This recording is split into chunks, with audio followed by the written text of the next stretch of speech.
How to remove moving blue box on iPhone screen. That moving blue box on your iPhone screen is caused by a switch control and accessibility feature. It highlights items so users can select them without touching directly. So first of all, open the settings app on your mobile device in order to turn it off. Then once inside the settings app, scroll down and tap on the accessibility option available in there.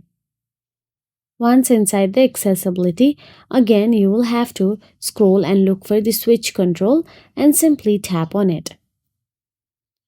Then make sure that your switch control is toggled off. When it is on, your iPhone automatically highlights item and moves the blue box around.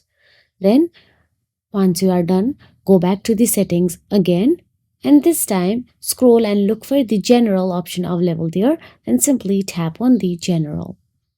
Once inside the general, you will have to scroll down till the bottom and tap on the transfer or reset iPhone option available there. Then tap on the reset in there. Then tap on the reset all settings and that is it. If you found this video helpful, please like, share and subscribe and thank you so much for watching.